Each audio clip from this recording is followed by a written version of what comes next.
What's up? How are you doing? I'm super glad that you're here again. Let's talk about the Mac Mini M4, the latest product from Apple. Let's answer the question, should you upgrade or should you wait for the next product? Okay, the base M4 Mac Mini starts at $599 or 699 euros with a jump to 16 gigabytes of unified memory. It's a huge leap in Apple's base models. It's at 5 inches wide, around 13 centimeters, and 2 inches tall. It's a super small machine that punches way above its size. So how does the M4 chip perform? With 6 performance cores and 4 efficiency cores, the M4's CPU boosts multi-core power by 30% over the M3, making it the largest generational improvement yet in Apple's entry-level chips. In Sidebench and Blender tests, it outpaces even Intel i7 models from a couple of years ago. The GPU, however, shows a more moderate boost, about 20% faster than the M3. This is partly due to the 10-core configuration optimized with the hardware-based ray tracing.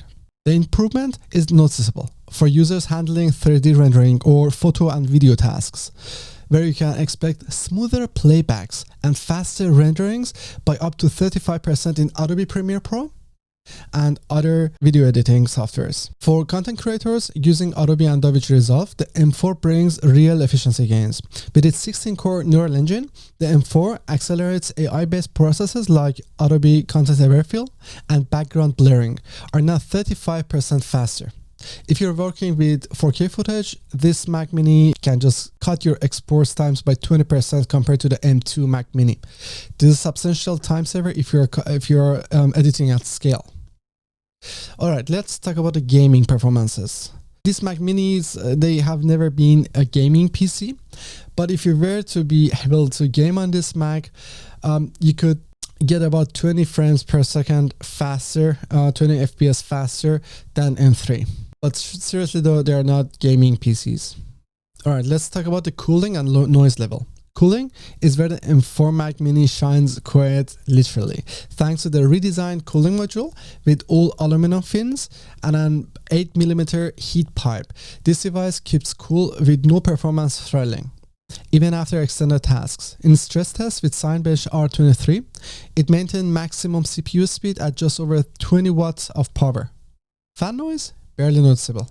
Maxing out at around 1600 RPM, and the sound is under 40 decibels, nearly silent at most rooms.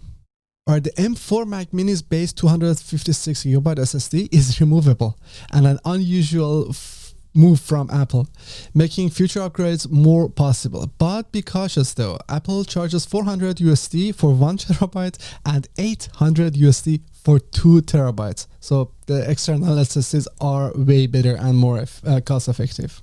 So should you upgrade to the M4 Mac Mini or should you wait? If you're on Intel or M1, absolutely. It's worth every penny. The performance, the quiet cooling, and the efficient memory, it's worth it. If you're on M2 or M3, the jump is a bit more modest. So if you really are going to use AI or batch editing, it's a time saver up to 20%. Otherwise, maybe wait and hold for the next big major leap. All right, I hope I could help you with the decision making. If you liked the video, please give it a thumbs up and don't forget to subscribe and hit that bell button. We are on our way to 200 subscribers. It's gonna be fun. And in the next video, I'm going to compare the M4 Mac Mini base model with the M1 Mac Mini 16GB of RAM and 512GB of SSD to see what are the real differences. Because, for example, in EU, the cost for the Mac Mini with 512GB around 1,000 something euros. But you can buy a M1 with 60 gigabytes of RAM and 512 gigabytes of SSD around 400, 450 or sometimes 500 euros in Europe. So I'm going to compare these two to see if it's really worth the upgrade. All right, see you in the next one.